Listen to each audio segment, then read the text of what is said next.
ایک عاشق رسول تھے کہ جن کے عشق کا چرچا ہر جگہ ہے، جن کی محبت کا چرچا ہر جگہ ہے، حضور علیہ الصلوۃ والسلام سے جن کی وفائیں پہاڑ سے بھی زیادہ مضبوط، ہواؤں سے زیادہ تیز، بارش سے زیادہ ٹھنڈی، برف سے زیادہ ٹھنڈی، ان وفاؤں کا تذکرہ انشاءاللہ عز و جل ہم کرنے کی کوشش کریں گے۔ جب نبی پاک صلی اللہ علیہ وسلم کو ہجرت کا حکم ہوا اور آپ مکہ پاک سے مدینہ پاک کی طرف ہجرت کرنے کے لیے نکلے تو غار ثور میں 3 دن قیام فرمایا۔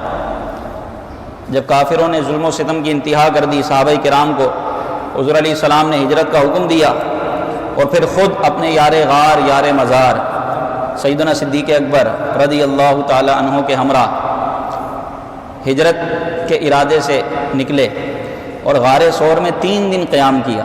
غار ثور، سبحان اللہ، عشق و محبت کا پہاڑ، عشق و محبت کی کہانی اس غار ثور میں ہوتی ہے۔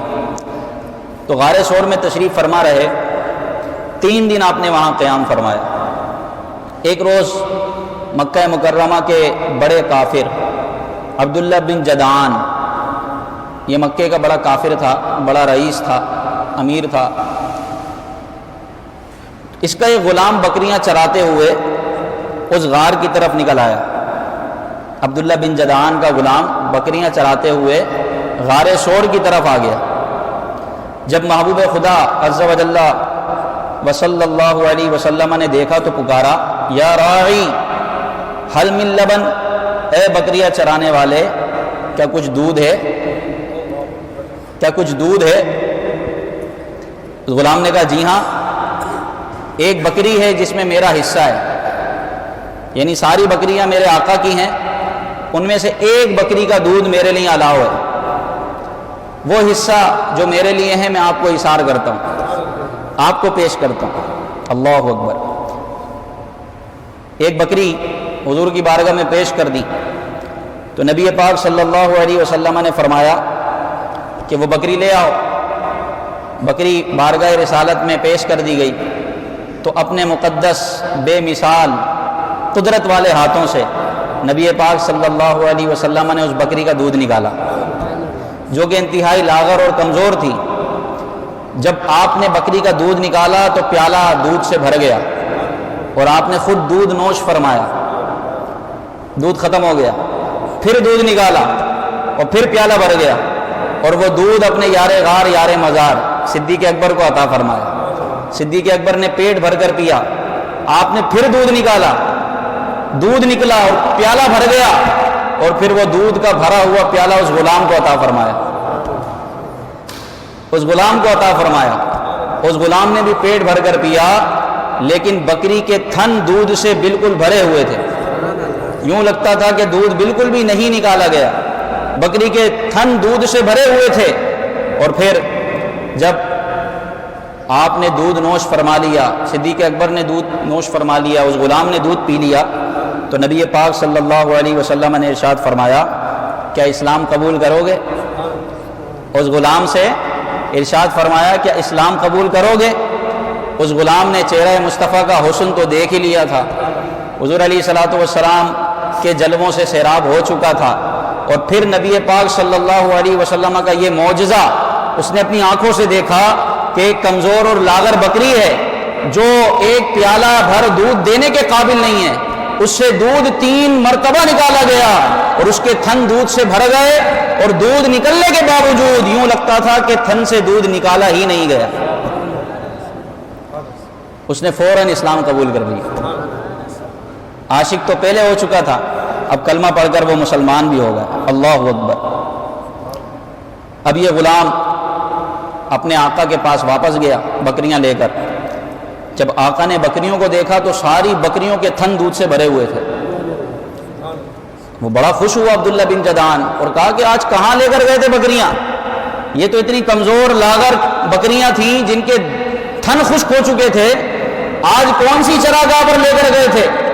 اور اس نے اجازت دی کہ روزانہ اسی چراگاہ پر جایا کرو، بڑی اچھی چراگاہ ہے، کہ بکریاں کمزور گئی تھیں، دودھ تھنوں میں بالکل نہیں تھا، لیکن یہ کون سی چراگاہ ہے کہ جہاں پہ بکریوں نے چرا اور ان کے تھنوں میں دودھ بھر گیا؟ اس کو کیا پتا تھا یہ کمال چراگاہ کا نہیں بلکہ یہ کمال میرے مصطفیٰ کا ہے۔ اس کو کیا پتا تھا یہ چراگاہ کا کمال نہیں ہے، یہ میرے آقا صلی اللہ علیہ وسلم کا معجزہ تھا کہ نبی پاک صلی اللہ علیہ وسلم ایک سوکھی لاگر بکری پر ہاتھ پھیرتے تو وہ پہلے سے زیادہ فربا ہو جاتی اور اس کے تھن دودھ سے بھر جاتے۔ اللہ اکبر۔ اب جب اس کے آقا نے، اس غلام کے مالک نے کہا کہ روزانہ وہی چراگاہ ڈھونڈ لو اور اسی چراگاہ پہ بکریاں چرایا کرو، تو اس عاشق صادق کی تو عید ہو گئی۔ وہ تو ویسے ہی جلووں میں گم تھا، بے قرار تھا، اور نبی پاک صلی اللہ علیہ وسلم کی یاد میں وہ بے چین تھا، نہ جانے اس کی رات کیسے کٹی ہوگی کہ میں آقا صلی اللہ علیہ وسلم کی بارگاہ میں فوراً جاؤں اور صبح فوراً بارگاہ رسالت میں حاضر ہو جاؤں۔ جیسے تیسے رات کٹی، جیسے ہی صبح ہوئی وہ فوراً بکریاں لے کر، ساری بکریاں لے کر بارگاہ رسالت میں حاضر ہو گیا۔ اب وہاں نبی پاک صلی اللہ علیہ وسلم سے علم دین حاصل کرتے، یہ عاشق صادق حضور علیہ الصلوۃ والسلام سے اسلام سیکھتے، حضور علیہ السلام سے علم سیکھتے، ان سے ادب سیکھتے، یار غار یار مزار صدیق اکبر کی وفائیں دیکھتے۔ کیسے خوش نصیب تھے یہ غلام، کیسا خوش نصیب تھا جو حضور علیہ السلام کے معجزے کو دیکھا مسلمان ہو گیا، اور اب حضور کے ایسے عاشق بن گئے کہ حضور کے بغیر قرار ہی نہیں آتا، چین ہی نہیں آتا۔ اور غار سور کی خلوتوں میں جنہوں نے حضور کی زیارت کی، صدیق اکبر کی زیارت کی، ان دو کے سوا کوئی نہیں، اور یہ غلام ان دونوں کی زیارتیں کر رہا ہے۔ اللہ اکبر، سبحان اللہ، کیا منظر ہوگا۔ جب رات ہوتی تو واپس چلے جاتے۔ ایک مرتبہ ابو جہل کا گزر ہوا، ابو جدعان، عبداللہ بن جدعان کی گلی سے، جس کا یہ غلام تھا، یہ عاشق صادق جس کے غلام تھے عبداللہ بن جدعان، اس کی گلی سے ابو جہل گزرا اور دیکھا کہ عرب کی ساری بکریاں کمزور ہیں، لاغر ہیں، دودھ اتنا نہیں ہے، لیکن عبداللہ بن جدعان کی بکریاں فربا ہیں، ان کے تھن دودھ سے بھرے ہوئے ہیں۔ اس نے کہا یہ کون سی چراگاہ پہ جاتی ہیں، یہ کہاں چرتی ہیں، ان کو کیا کھلاتے ہو کہ تمہاری بکریوں کے تھن دودھ سے بھرے ہیں؟ اس نے کہا کہ یہ پہلے عام بکریوں کی طرح کمزور تھیں، لاغر تھیں، دودھ نہیں تھا، لیکن نہ جانے ایسی کیا بات ہوئی، یہ میرا غلام ہے، یہ 3 دن سے کسی جگہ جا رہا ہے، ایسی چراگاہ ہے کہ میری بکریاں وہاں جب سے گئی ہیں فربا ہو کر لوٹی ہیں، ان کے تھنوں میں دودھ آ گیا، طاقتور ہو گئی ہیں۔ ابو جہل بڑا سخت کافر تھا، مکے کا فرعون تھا، اس کو نبی پاک صلی اللہ علیہ وسلم نے فرمایا میری امت کا فرعون ہے۔ حضرت موسیٰ کے زمانے میں ایک فرعون تھا جس کو اللہ نے دریا میں غرق کر دیا، اور میری امت کا فرعون ابو جہل ہے۔ ابو جہل نے جب یہ سنا تو اس نے کہا اس سے معلوم کرو کہ محمد ابن عبداللہ کہاں ہیں، کیونکہ ایسا ہو نہیں سکتا کہ اچانک بکریاں طاقتور ہو جائیں، اچانک تھنوں میں دودھ بھر جائے، یہ ہو نہ ہو یہ محمد بن عبداللہ کے پاس جا رہا ہے۔ ابو جہل جیسا بدبخت کافر بھی یہ جانتا تھا کہ یہ کمال چراگاہ کا نہیں ہے بلکہ نبی پاک صلی اللہ علیہ وسلم کا ہے۔ یہ کیسے ہو سکتا ہے، ساری بکریاں اس چراگاہ میں جا رہی ہیں لیکن وہ واپس لوٹتی ہیں تو ان کی وہی پہلی والی حالت ہوتی ہے، کوئی تھن ان کے دودھ سے نہیں بھرتے، لیکن اس میں ایسا کیا کمال ہے کہ اس کے تھن دودھ سے بھر گئے، ساری بکریاں فربا ہو گئیں؟ تو کمال چراگاہ کا نہیں، وہ جانتا تھا کہ یہ محمد بن عبداللہ کے معجزے کا کمال، وہ بھی جانتا تھا، لیکن اس کی ہٹ دھرمی جاننے کے باوجود وہ ایمان نہیں لایا، صرف سرداری کی وجہ سے، تعصب کی وجہ سے کہ میں سردار ہوں، اگر میں نے ان کی پیروی کی، ان کی اطاعت کی، میری سرداری ختم ہو جائے گی، لوگ میری پیروی کرنا چھوڑ دیں گے، مجھے سردار تسلیم نہیں کریں گے، اس لیے صرف وہ ایمان نہیں لایا، ورنہ ابو جہل جانتا تھا یہ نبی برحق ہیں، لیکن حضور کی ساری زندگی اذیت کا سبب بنتا رہا، سرکار علیہ الصلوۃ والسلام کو تکلیفیں دیتا رہا۔ تو جب عبداللہ بن جدعان نے یہ سنا تو اب اس عاشق رسول غلام کو روک دیا اور کہا کہ اب تم نے وہاں نہیں جانا۔ وہ عاشق رسول تڑپنے لگے، بے قرار رہنے لگے، بے چین رہنے لگے اپنے محبوب کی بارگاہ میں۔ 3 دن جس کی حاضری ہوئی، ایک شخص جو کہ 1400 سال بعد پیدا ہو، اللہ اس کو نصیب کرے وہ نیک متقی بنے، نبی پاک کا فرما بردار بنے، اور اس کے خواب میں حضور علیہ السلام ایک جھلک دکھا جائیں، وہ خواب میں ایک مرتبہ دیدار کر لے، دل بھر کے بھی نہیں، صرف ایک جھلک دیکھے، پوری زندگی اس کا نشہ نہیں اترتا، اس کا خمار نہیں اترتا، جس کو ایک بار حضور علیہ السلام خواب میں اپنا جلوہ دکھا دیں۔ اور سرکار نے فرمایا جس نے مجھے خواب میں دیکھا اس نے مجھے ہی دیکھا، کیونکہ میری شکل میں کبھی شیطان نہیں آ سکتا، لا یتمثل بالشیطان، شیطان میری شکل بنا کر نہیں آ سکتا، جس نے مجھے دیکھا خواب میں اس نے مجھے ہی دیکھا، اور جس نے مجھے خواب میں دیکھا ہوگا ان قریب وہ مجھے بیداری میں بھی دیکھے گا، جاگتے ہوئے بھی دیکھے گا۔ تو جس عاشق نے غار صور کی خلوتوں میں محبوب اعظم صلی اللہ علیہ وسلم کا حسن دیکھا ہو، ان کی پیاری پیاری باتیں سنی ہوں، صدیق اکبر کی وفائیں دیکھی ہوں، بتائیے وہ کیسے قرار سے رہ سکتا ہے، کیسے چین سے رہ سکتا ہے؟ اب نبی پاک مدینہ شریف کی طرف ہجرت کر گئے، 3 دن کے بعد آپ غار صور سے مدینہ شریف چلے گئے۔ اب وہ غلام مکے میں تھا، بے چین رہتا، بے قرار رہتا، حکمت کے تحت حضور علیہ السلام نے اس کو یہ حکم دیا تھا کہ ابھی اپنا ایمان چھپائے رکھنا، تم غلام ہو اور غلاموں کو ستایا جاتا ہے، تکلیف دی جاتی ہے، لہذا اپنا ایمان چھپائے رکھنا، جب اللہ تبارک و تعالی اسلام کو پھیلا دے اور غلبہ دے تو اپنے اسلام کو ظاہر کرنا۔ المختصر یہ حضور علیہ السلام کی یاد میں آنکھوں سے آنسو جاری رہتے، اشک بہتے رہتے، اور حضور علیہ السلام کی یاد میں دن کٹنے لگے، لیکن بے قراری بے چینی بڑھتی گئی۔ جوش ایمانی میں ایک مرتبہ حرم میں گئے، کعبے کے قریب گئے، اور کعبے کے قریب بت رکھے ہوئے تھے۔ انہوں نے یہ دیکھا کہ کوئی مجھے نہیں دیکھ رہا اور کوئی میرے سوا کوئی حرم میں موجود نہیں ہے، تو جوش ایمانی میں انہوں نے ایک بت کے منہ پر تھوک دیا اور کہا افسوس ہے اس پر کہ جو تم پتھروں کی عبادت کرے اور تم پتھروں کو پوجے، اس پر افسوس ہے اور لعنت ہے۔ آپ یہ سمجھے کہ مجھے کوئی نہیں دیکھ رہا، لیکن کافروں نے آپ کو ایک بت کے منہ پر تھوکتے ہوئے دیکھ لیا، وہ کافروں کے تو وہ خدا تھے۔ لہذا ابو جہل اور امیہ بن خلف یہ دونوں عبداللہ بن جدعان کے پاس آئے، اس غلام کو خریدا، عبداللہ بن جدعان نے بھاری قیمت لی، ابو جہل اور امیہ نے اس غلام کو خریدا، اور اب ظلم و ستم کا سلسلہ شروع ہوا، کیونکہ کافروں نے دیکھ لیا تھا کہ یہ مسلمان ہو چکا ہے اور اس نے ہمارے بتوں کی، ہمارے خداؤں کی توہین کی ہے۔ اب ان پر ظلم و ستم کا سلسلہ شروع ہوا اور اس عاشق صادق کے امتحان کا وقت شروع ہوا۔ اللہ اکبر، اللہ اکبر۔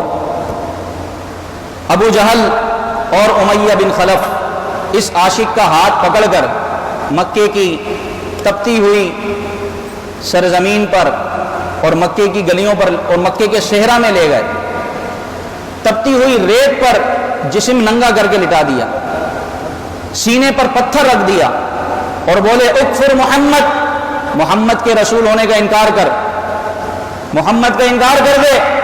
اللہ اکبر۔ یہ عاشق صادق استقامت کا پہاڑ تھے اور ایک عظیم عاشق رسول تھے۔ ایک طرف ظلم ہے، ایک طرف کفر ہے، اور دوسری طرف محبت رسول ہے، عشق رسول ہے۔ یہ عاشق صادق تھے، کمزور نہیں تھے بلکہ استقامت کا پہاڑ تھے۔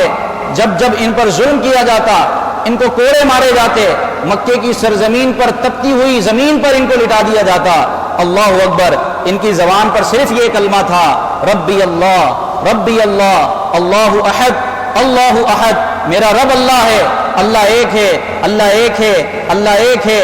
جب ابو جہل اور امیہ نے یہ دیکھا کہ ہم اتنا ظلم و ستم کر رہے ہیں، اس کے باوجود ان کی زبان پر اللہ کا نام ہے، اللہ کا ذکر ہے، تو انہوں نے اپنا ظلم اور بڑھا دیا، پورے جسم کو لوہے کے لباس میں ملبوس کر دیا، لوہے کا لباس پہنا کر ان کو تپتی ہوئی زمین پر ڈال دیا گیا۔ لوہے کا لباس پہنایا گیا اور عرب کی گرمی الامان والحفیظ، آپ کو تپتی ہوئی زمین پر ڈال دیا گیا، لوہے کا لباس پہنایا گیا۔ پھر اسی پر بس نہیں، لڑکوں کے اوباش، لڑکوں کے کافروں کے حوالے کر دیا، انہوں نے آپ کے گلے میں، اس عاشق صادق کے گلے میں رسی ڈال کر مکے کی گلیوں میں اور چوکوں میں آپ کو گھسیٹا، اور آپ کی زبان سے صرف یہی جملہ نکلتا ربی اللہ، اللہ احد، اللہ احد، اللہ احد۔ یہ کہتے کہتے یہ عاشق رسول بے ہوش ہو جاتے۔ اللہ اکبر۔ اب ذرا غور کریں ہمارے پیارے اسلامی بھائیوں، یہ وہ تھے کہ جن کو گھسیٹا جاتا ہے، مارا جاتا ہے، زد و کوب کیا جاتا ہے، کوڑے برسائے جاتے ہیں، ننگے جسم سے گرم زمین پر لٹا دیا جاتا ہے، کوڑے مارے جا رہے ہیں، اوپر جسم کے اوپر بھاری پتھر رکھ دیا جاتا ہے کہ یہ ہل نہ پائیں. کیسا ظلم کا پہاڑ ان پر توڑا گیا، لیکن ان کی زبان سے نکل رہا ہے احد، اللہ ایک ہے، اللہ کا ذکر ہو رہا ہے. اور ایک ہم اپنے آپ کو عاشق رسول کہلاتے ہیں. ہم سے تو مسجد میں بیٹھ کر اللہ کا ذکر نہیں ہوتا. ہم تسبیح بھی اگر ہاتھ میں پکڑتے ہیں تو پوری تسبیح نہیں پڑھی جاتی، تسبیح پڑھتے پڑھتے اونگ آ جاتی ہے، تسبیح پڑھتے پڑھتے نیند آ جاتی ہے.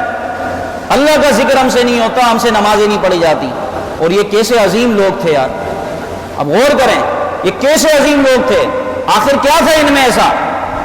یہ بھی انسان تھے، ان میں ایسا کیا تھا؟ ان میں تھا سچا عشق رسول، ایمان، مضبوط ایمان. ایمان مضبوط تھا. آج ہمارا ایمان کمزور ہو گیا کیونکہ قرآن ہم نے نہیں پڑھنا، نماز ہم، یہی تو چیزیں ایمان کو مضبوط کرنے والی. بتائیے اور ایمان کیسے مضبوط ہوگا؟ نماز پڑھنا، قرآن پڑھنا، حلال روزی کمانا، یہی تو ایمان مضبوط کرنے والی چیزیں. ورنہ ایمان کیسے مضبوط ہوگا؟ جس کا رزق حلال نہیں ہے وہ ہزاروں حج کر لے، ہزاروں عمرے کر لے، اس کا ایمان کبھی مضبوط نہیں ہو سکتا. جس کی روزی حلال نہیں ہے. یہ ایمان کے مضبوط لوگ تھے. بڑے سے بڑی آزمائش، تکلیف ان کا کچھ نہیں بگاڑ سکتی تھی. اور آج ہمارا کیا حال ہے؟ اللہ اکبر.